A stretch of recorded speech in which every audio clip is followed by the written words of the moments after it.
اللہ تعالیٰ کا بے پناہ فضل اور اس کا کرم ہے کہ درس حدیث ریاض الصالحین سے متعلق ہے، اس کے درس دینے کی اور حضور پاک صلی اللہ علیہ وسلم کی حدیث کو سماعت کرنے کے لیے آج کی اس مجلس اور محفل میں ہم سب کو قبول فرمائے۔ یہ ہم سب کے لیے بڑی سعادت ہے اور بڑے خیر اور دل کتاب کا چونکہ آغاز ہو رہا ہے تو کسی بھی کتاب کے آغاز کے لیے ابتدائی مرحلے میں 3 باتوں کا سمجھنا ضروری ہے۔ پہلی بات یہ ہے کہ اس کتاب کا تعارف ہے، کتاب کون سی ہے، کس فن سے متعلق ہے، کس نوعیت کی کتاب ہے، اس کا کیا مرتبہ ہے۔ دوسری بات یہ ہے کہ اس کتاب میں حدیثیں جو جمع کی گئی ہیں اس کو جمع کرنے والے کون سی شخصیت ہے، اس کے رائٹر کون ہے، اس کے مؤلف کون ہے، ان کا جاننا بھی ضروری ہے تاکہ اس کی شخصیت سے کتاب کا مرتبہ مقام اور بھی نکل کر سکے۔ اور تیسری چیز ہے کہ اس کتاب کے تعلق سے حدیثیں جمع کی گئی ہیں اس کا مقصد اور اس کا منہج کیا ہے یہ بھی سمجھنا چاہیے۔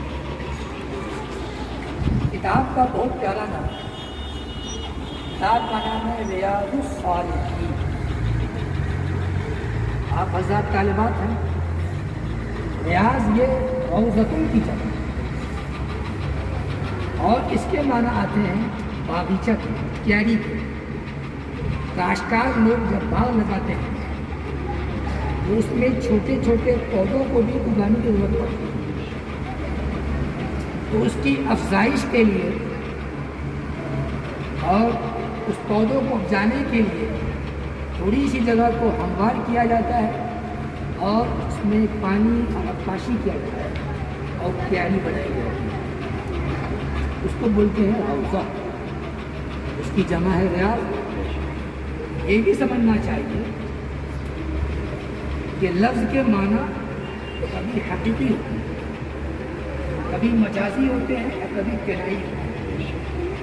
جو لفظ اپنے معنی موضوع لہو میں مستعمل ہے حقیقی کہلاتا ہے، اور جو معنی غیر موضوع لہو میں استعمال ہے وہ مجازی کہلاتا ہے۔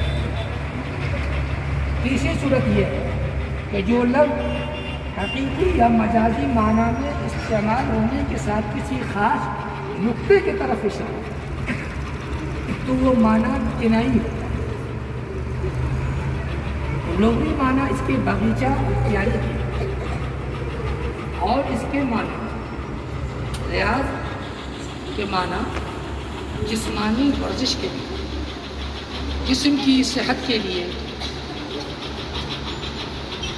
بدن کی صحت یابی کے لیے ورزش کی جاتی ہے، ڈنڈ کشتی کثرت کی جاتی ہے تاکہ جسمانی توانائی حاصل ہو، قوت حاصل ہو۔ ریاض ایک معنی یہ ہے، اور ایک معنی جو میرے خیال میں یہاں پر جو سب سے عام ہے، ریاض کے معنی یہاں تربیت کے، ریاض کے معنی تربیت ہے، روحانی تربیت۔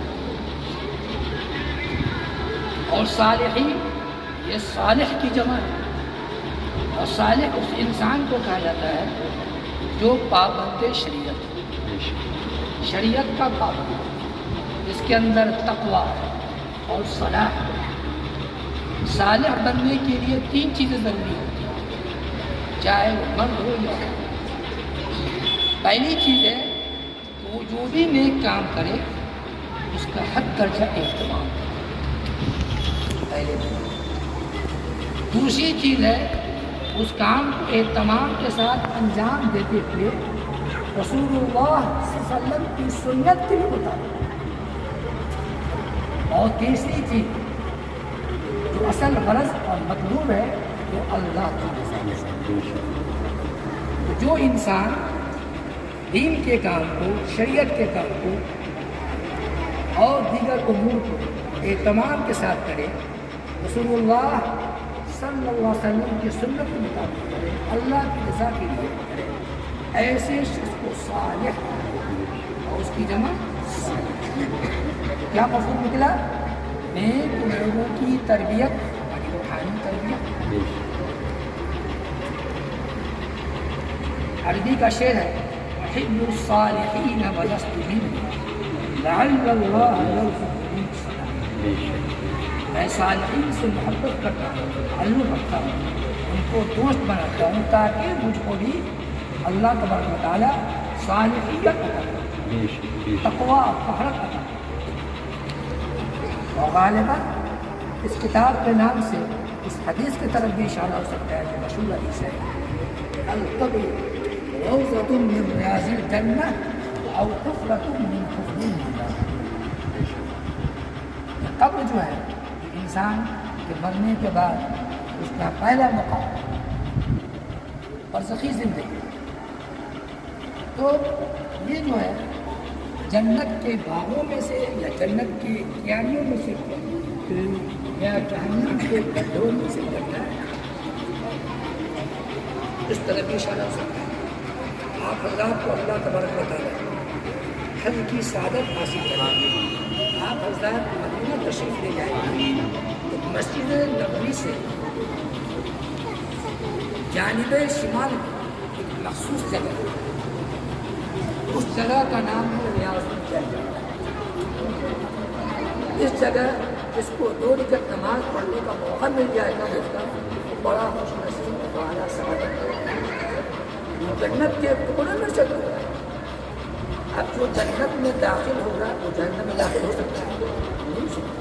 تو جس کا قدم اس جگہ پر چلا گیا، اللہ تبارک و تعالیٰ اس کی برکت سے جہنم یاب ہوگا۔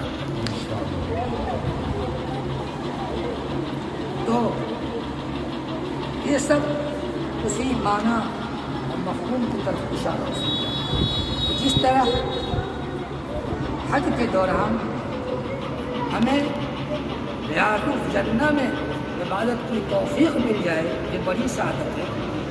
اسی طرح اس کتاب کو پڑھ کر اس پر عمل کر کے صالحین کی تربیت ہو جائے، ان کی دینی نشو و نما ہو جائے، تو وہ بھی جنت میں جانے کا سبب ہے۔ اس مناسبت سے بڑا شاندار اس کا نام رکھا گیا، ریاض الصالحین من کلام سید المرسلین صلی اللہ علیہ وسلم۔ اس کا پورا نام ہے ریاض الصالحین من کلام سید المرسلین صلی اللہ علیہ وسلم۔ تو ریاض الصالحین یہ رسولوں کے سردار محمد صلی اللہ علیہ وسلم کے کلام سے، سید العارفین جو عارفوں کے سردار۔ یہ بھی سمجھنا چاہیے قرآن مقدس کو جہاں کتاب اللہ کہا جاتا ہے وہاں کلام اللہ کہا جاتا ہے۔ اسی طرح حضور پاک صلی اللہ علیہ وسلم کی باتوں کو، آپ کے احوال کو، آپ کے اقوال کو، آپ کی تقریرات کو سب کو بھی کلام رسول ہے۔ اور آپ جانتی ہیں کہ کلام کے معنی آتے ہیں بات چیت۔ یہ بڑا عشقیہ کلام ہے اور یہ کتاب عشقیہ کتاب ہے۔ اس کو صرف کتاب جیسے سے نہیں پڑھنا چاہیے، عشق کے جذبے سے پڑھنا چاہیے۔ علی رضی اللہ تعالیٰ کہ جب میرا دل چاہتا ہے تو میں اللہ سے بات کروں، نماز پڑھتا ہوں، اور جب میرا یہ دل چاہتا ہے کہ اللہ مجھ سے بات کرے تو میں قرآن پڑھتا ہوں۔ الحمدللہ، سبحان اللہ۔ اور جو شخص قرآن پاک کو، اس کے الفاظ کو دل جمعی کے ساتھ پڑھتا ہے، اس کے معنی اور اس کے مفہوم پر غور کرتا ہے، تو ایسا معلوم ہوتا ہے کہ اللہ کی ذات غیب کے پردے سے موجود ہے، اللہ سے بات کرے۔ اسی طرح رسول اللہ صلی اللہ علیہ وسلم کی احادیث مبارکہ کو اگر دل جمعی کے ساتھ پڑھا جائے یا سنا جائے ایسا یقیناً محسوس ہوگا حضور پاک صلی اللہ علیہ وسلم کی ذات عالیہ موجود ہم سے بات کر رہی ہے، ہم سے ہم کلام کر رہی ہے۔ اور آپ صلی اللہ علیہ وسلم عارفوں کے سردار، عارف یہ معرفت سے، اور معرفت کے معنی آتے ہیں پہچاننا۔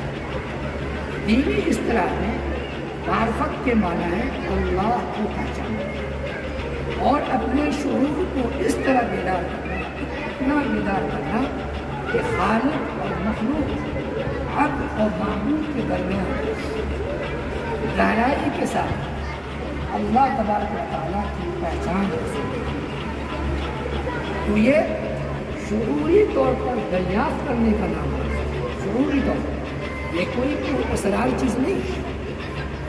اور یہ بھی یاد رکھیے کہ معرفت کا تعلق صرف علم سے نہیں، بلکہ معرفت کا تعلق علم کے ساتھ اس کے اندر تدبر، تفکر اور فکر ہو سکتا ہے۔ علم کے ذریعے ابتدائی طور پر آدمی کو معرفت کا ایک مقام حاصل ہے، پھر اس کے معنی مفہوم پر جب غور کرتا ہے، محنت کرتا ہے اور اس کے غور و فکر کو اپنی توجہ کا مرکز بناتا ہے اور اس کے اندر مسلسل محنت کرتا ہے اور تخلیقات کی نشانی کے ذریعے اللہ تعالیٰ نے کائنات میں جو چیزیں پیدا کی ہیں اس کی نشانیوں کے ذریعے اللہ کو پہچاننے کی کوشش کرتا ہے، محنت کرتے کرتے ایک مقام آتا ہے کہ اس کی شخصیت ابھرتی ہے، اس ابھرنے والی شخصیت کہلاتی ہے عارف انسان، معرفت والا انسان۔ تو حضور پاک صلی اللہ علیہ وسلم عارفوں کے سردار، معرفت والوں کے سردار۔ یہ کتاب کے تعلق سے یہ باتیں سمجھ بات آ رہی ہے میری بات؟ اس کتاب میں احادیث کو جمع کرنے والے بہت بڑے امام، حافظ، فقیہ ابو زکریا یحییٰ بن شرف النووی، یعنی اس کتاب میں احادیث شریفہ کو جمع کرنے والے، اکٹھا کرنے والے امام ہیں، دین کی پیشوائی کرنے والے کو امام کہتے ہیں۔ اور حافظ سے قرآن حفظ کرنے والے مراد نہیں، حافظ حدیث امام بخاری رحمۃ اللہ علیہ کو 1,00,000 حدیثیں سند کے ساتھ یاد ہیں اور 1,00,000 حدیثیں غیر سند سے یاد ہیں۔ امام بخاری رحمۃ اللہ علیہ نے اپنے بخاری شریف میں حدیثوں کو جو وہاں جمع کیا ہے وہ تقریباً 7 یا 7,500 تقریباً اتنے ہی ہیں۔ تو 93,000 حدیثیں بخاری سے باہر ہیں، وہ کہاں گئی؟ وہ دوسری کتابوں میں صرف امام بخاری نے اپنی شرط کے مطابق 7 یا 7,500 حدیثیں کم و بیش اس کے اندر درج کی ہیں، اس کے علاوہ وہ دوسری کتابوں میں صحیح ہے۔ تو حافظ حدیث میں الفقیہ، قرآن و حدیث میں غور کر کے مسائل کو نکالنے والے، استنباط کرنے والے کو فقیہ یعنی شریعت کا ماہر، مسائل شریعت کے ماہر کو فقیہ کہا ہے، یہ ایک لقبی نام ہے۔ اور ابو زکریا یحییٰ ان کی کتنیت ہے، یہ لڑکے ہیں شرف اور نووی نوا، یہ جیسے کہ بتایا گیا ہے کہ دمشق کے اطراف و اکناف سے کچھ دور ہٹ کر ایک مقام ہے سوریا اور سیریا کا نام ہے خوران، اس میں ایک قریہ کا نام ہے نوا،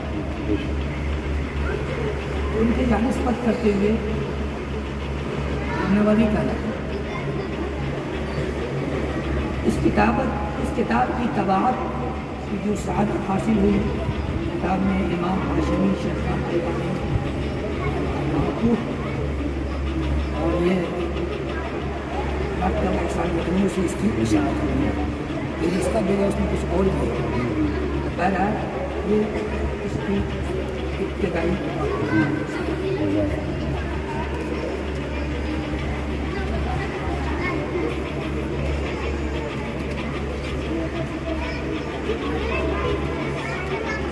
امام نووی رحمۃ اللہ علیہ